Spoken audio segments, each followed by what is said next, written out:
Good morning बच्चों, मैं अभिषेक मिश्र, PGT chemistry. आज 11वीं क्लास के लिए आपको पता है लास्ट क्लास में हमने थर्ड चैप्टर की शुरुआत की थी और आपको होमवर्क भी दिया था।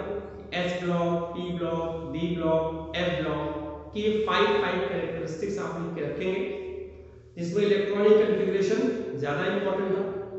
तो आज की क्लास में हम आपको पीरियोडिक टेबल का एक इंट्रोडक्शन देंगे कि पीरियोडिक टेबल में कितने ब्लॉक हैं, कितने ग्रुप हैं, उनकी प्रॉपर्टीज क्या क्या है, ताकि आपको लिखने और पढ़ने में थोड़ी सी आसानी हो।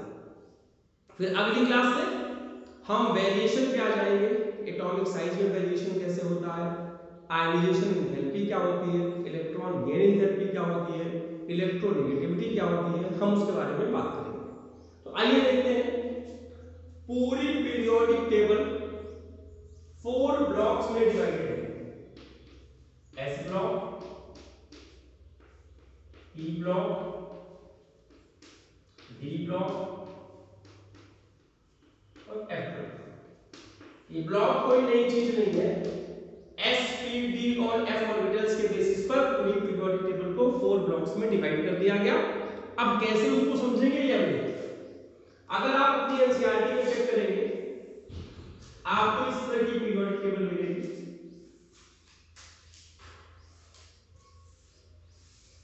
कुछ ऐसा बना और नीचे 2 अलग से कॉलम मिल जाएंगे। हम इसी की बात आज आपसे, लाइन थोड़ी सी ऊपर नीचे हो गई, हम इसी की बात आज आपसे करेंगे कि पूरी पीरियोडिक टेबल में कितने ब्लॉक हैं, कितने ग्रुप हैं, कैसे हैं, उसको आप एक्सप्लेन करेंगे। सबसे शुरू में ये एस ब्लॉक को रिप्रेजेंट करता है, ये पूरा बॉक्स। ये बॉक्स डी ब्लॉक को रिप्रेजेंट करता है, ये ब्लॉक टी ब्लॉक को रिप्रेजेंट करता है, एस पी डी, और ये दोनों एफ ब्लॉक को रिप्रेजेंट करते हैं। याद रखिएगा कि एस, पी, डी और एफ स्मॉल लेटर में लिखे जाएंगे, ऑर्बिटल्स स्मॉल लेटर से डिनोट किए जाते हैं।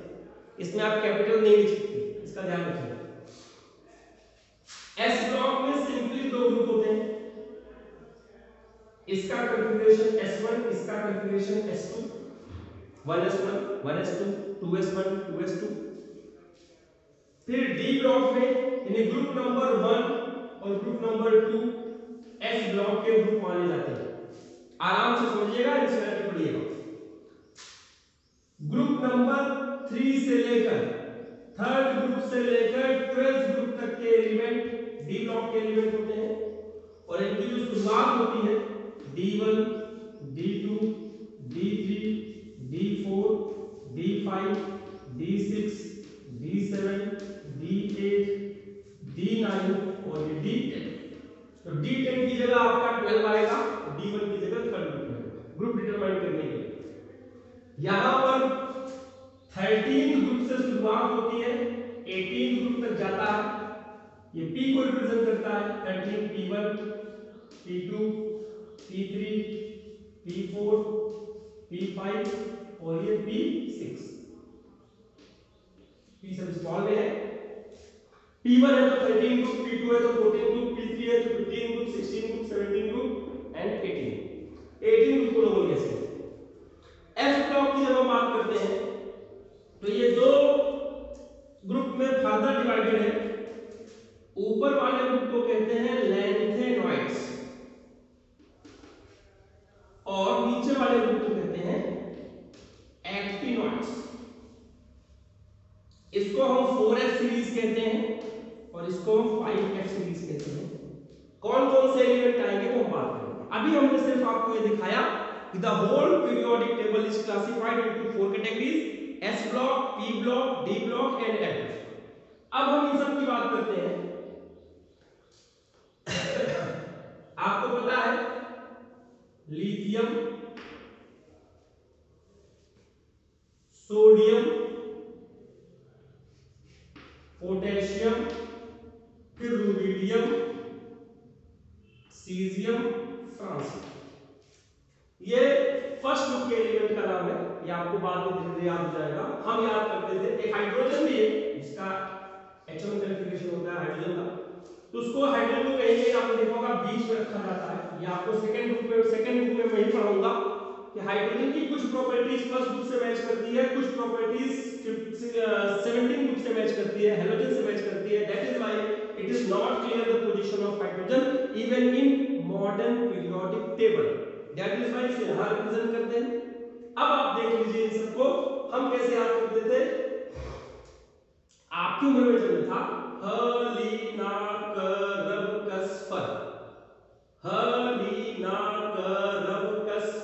हिंदी में कर लीजिए, हम लोग हिंदी मीडियम से पढ़ते थे, तो इस तरीके से ग्रुप को याद कर लीजिए।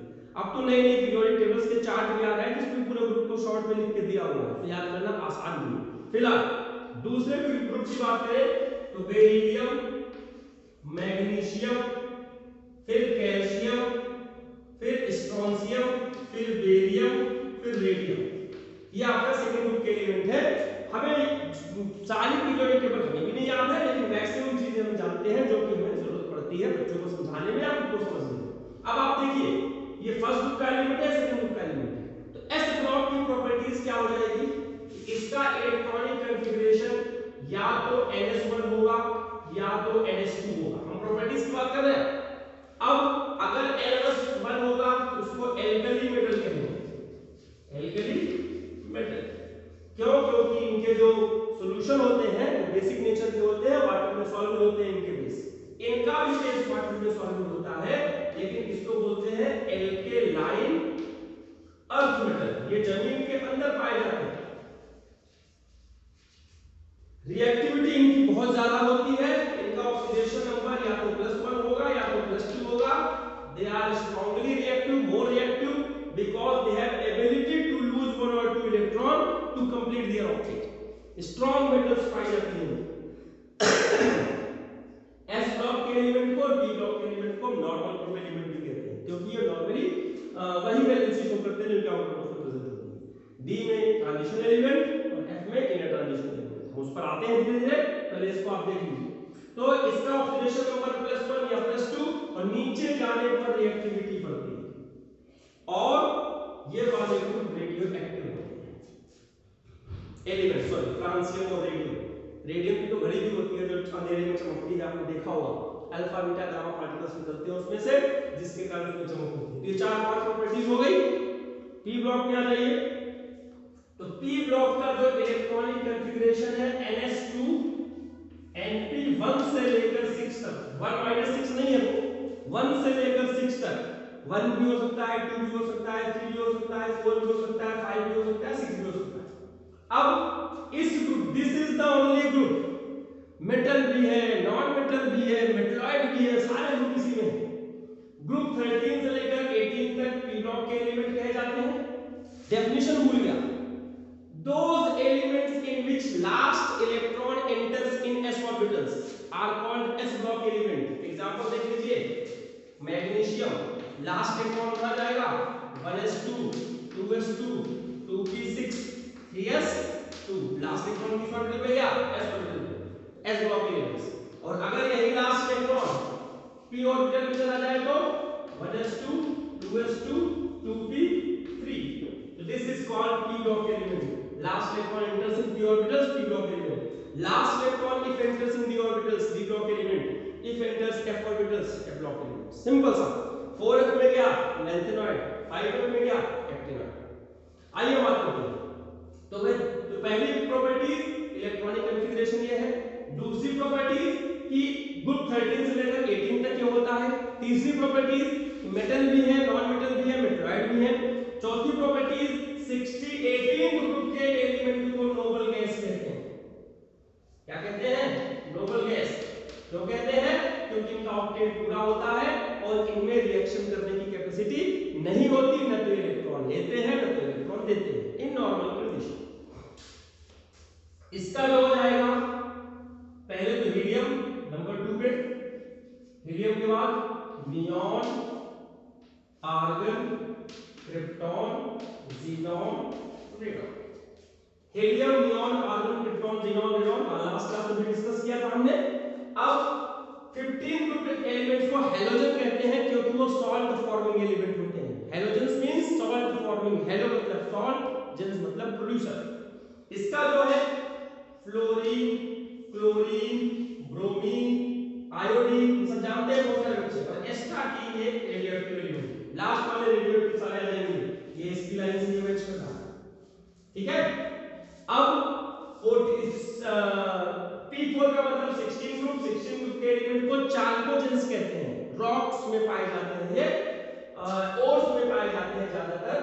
Oxygen, sulphur, selenium, tellurium, polonium, ये इसका है। P3 15 ग्रुप को पिनेकोजेन कहते हैं, थोड़ा सा पॉइजनस टाइप का होता है पिनेकोजेन। आप ढूंढिएगा अपनी होमवर्क में,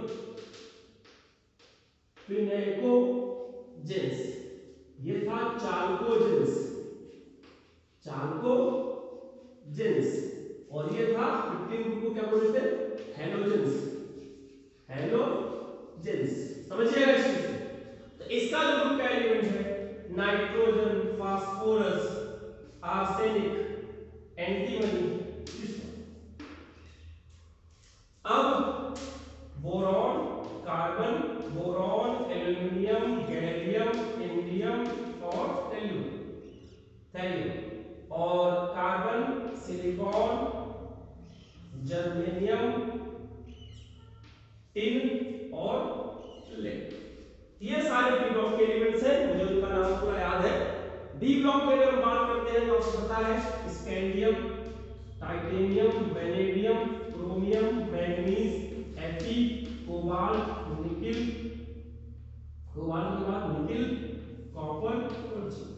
जिंक के ठीक नीचे कैडमियम और कैडमियम के ठीक नीचे मर्क्यूरी। यहां पर सिल्वर और यहां पर गोल्ड। ऐसी कुछ चीजें मुझे पता है। तो कैडमियम, जिंक, कैडमियम, मर्क्यूरी एक ही आते हैं, D10 में आते हैं। कॉपर, सिल्वर, गोल्ड एक में आता है, D9 में आता है। और लास्ट के इलेक्ट्रॉन डी ऑर्बिटल में जा रहे हैं, इसलिए इसे हम डी ब्लॉक के लिए कहते हैं। अब डी ब्लॉक में, डी ब्लॉक की जब बात करते हैं तो इलेक्ट्रॉनिक कॉन्फ़िगरेशन NS1 0 या 1 और N-1 D से 1 से 10। N-1 मतलब अगर यहाँ 4 है तो 3 है, यहाँ 5 है तो 4 है, यहाँ 6 है तो 5। यानी इसीलिए इसको हम ट्रांजिशन एलिमेंट कहते हैं। ये इसमें से वेरिएबल ऑक्सीडेशन स्टेट्स को बोलते हैं। डी ब्लॉक के एलिमेंट ट्रांजिशन एलिमेंट कहे जाते हैं because they exhibit variable oxidation state. Mind it. अच्छा, ये सब सारी चीजें कंपटीशन में खूब पूछी जाती है। नीट का एग्जाम हो, IIT का एग्जाम हो, जेई का, किसी का भी, ये सब खूब पूछे जाते हैं इसमें। तो पहला हो गया इलेक्ट्रॉनिक कॉन्फ़िगरेशन, दूसरा हो गया D1 से लेकर D13 में थर्ड ग्रुप से 12 ग्रुप तक के एलिमेंट होते हैं ये। तीसरा हो गया इन्हें ट्रांजिशन एलिमेंट कहते हैं। चौथा हो गया ये वेरिएबल ऑक्सीडेशन स्टेट शो करते हैं। पांचवा हो गया ये कैटलिस्ट के रूप में भी यूज किए जाते हैं। कहीं भी कैटलिस्ट का नाम देखिएगा तो डी ब्लॉक का एलिमेंट होगा। आयरन का कैटलिस्ट, वैनेडियम का कैटलिस्ट P2O5, प्लेटिनम इसी का। तो कैटलिस्ट सारे डी ब्लॉक के एलिमेंट होते हैं। अब F ब्लॉक पे आ जाते हैं। F ब्लॉक में पहला इलेक्ट्रॉनिक कॉन्फ़िगरेशन NS2, फिर N-1 D0 से 1, फिर N-2 F1 से 14। डी में पहले एक इलेक्ट्रॉन जाता है, कभी कभी 0 हो जाता है एक्सेप्शन में, फिर 14 इलेक्ट्रॉन में फिल होंगे, फिर डी में बाद में फिल होंगे। अब मैं इस चीज को बताना चाहता हूं, लैंथेनम के बाद इसकी शुरुआत होती है। Lanthanum is the element of D block. इसके बाद लैंथेनॉइड्स की शुरुआत होती है after lanthanum, that is what is called lanthanoids. और आफ्टर एक्टिनियम शुरुआत होती है एफ ब्लॉक के एलिमेंट्स की, एक्टिनॉइड्स की। इसलिए इसे एक्टिनॉइड्स कहा जाता है क्योंकि एक्टिनियम के बाद शुरुआत होती है। अगर हम बात करें तो ग्रुप 57 से लेकर 71 तक के एलिमेंट लैंथेनॉइड्स कहे जाते हैं। और 90 से लेकर 103 तक के एलिमेंट, ये 58 हो जाएगा, 57 तो यही था हमारा, लैंथेनम 57 होता है, ये डी ब्लॉक का एलिमेंट है, ये 89 होता है, डी ब्लॉक का एलिमेंट है। लैंथेनम के बाद लैंथेनॉइड की शुरुआत होती है, एक्टिनियम के बाद एक्टिनॉइड की शुरुआत होती है। जो 58 है इसको सीरियम कहते हैं, सीई, ध्यान रखिएगा, इंपॉर्टेंट है। और इसको थोरियम कहते हैं, थोरियम रेडियोएक्टिव एलिमेंट है, न्यूक्लियस फ्यूल यूज किया जाता है। 90 71 ल्यूटेनम तक, Lu ल्यूटेनम, और 103 लॉरेंशियम Lr। कभी कभी आता है name the last element of actinoids, last element lawrencium, atomic number 103। Configuration last class में बताया था कैसे लिखते हैं। और फर्स्ट एलिमेंट कौन सा, थोरियम। लैंथेनॉइड का फर्स्ट एलिमेंट सीरियम, बहुत लोग कहते हैं फर्स्ट एलिमेंट लैंथेनॉइड, ना, लैंथेनॉइड लैंथेनम के बाद शुरू होता है लैंथेनॉइड। तो इसमें क्या आ गया, पहला इलेक्ट्रॉनिक कॉन्फ़िगरेशन, दूसरा those electrons in this last electron interference orbitals are called abnormal elements, तीसरा these elements are also called inner transition element, क्योंकि इसमें अंदर की दो शेल खाली होगी, D भी खाली होगा और F भी खाली होगा, इसमें केवल D खाली है, ध्यान रखिएगा। और next all orbitals, next actinoids के सारे एलिमेंट रेडियोएक्टिव है। नेक्स्ट +3 ऑक्सीडेशन स्टेट ज्यादा स्टेबल होगी। तो ये 4-5 पॉइंट आप कर लीजिए, ये पूरी पीरियोडिक टेबल आपको दिख रही है, समझ में आनी चाहिए। और अगली क्लास में अगर इतना आपने समझ लिया, 12th क्लास तक की पीरियोडिक टेबल आपको समझ में आ जाएगी, 2-4 बातों को और छोड़कर। फिर अगली क्लास में हम डिस्कस करेंगे आपको अच्छा, आपका होमवर्क पहले बात कर लें। आप होमवर्क देखेंगे, मेटल्स क्या होते हैं, एग्जांपल क्या है, नॉन मेटल्स क्या होते हैं, इनके एग्जांपल क्या है, मेटलॉइड्स क्या होते हैं, इनके एग्जांपल क्या है, ये आपको समझना है। ये आप मुझे लिख के रखिएगा एनसीईआरटी से। और फिर अगली क्लास में हम डिस्कस करेंगे आपसे एटॉमिक नंबर, आयनीकरण एंथैल्पी, इलेक्ट्रॉन गेन एंथैल्पी, उन सब के बारे में बात करेंगे। उम्मीद करेंगे कि अगली 2 क्लास में ये सब भी खत्म हो जाएगा। तब तक के लिए आप लोग खुश रहिए, सुरक्षित रहिए, घर में ही रहिए। जब भी बाहर निकलिए मास्क का प्रयोग कीजिए, माँ बाप की बात मानिए, और जितना पॉसिबल हो सके अपने ज्ञान को बढ़ाते रहिए, क्योंकि ये सिचुएशन कब तक चलेगी कोई नहीं जानता। हम और आप मिलकर ही इसका सामना कर सकते हैं। जैसे भी जितनी पॉसिबिलिटी हो हम अपनी स्टडी को जारी रखें। आज के लिए इतना ही, धन्यवाद।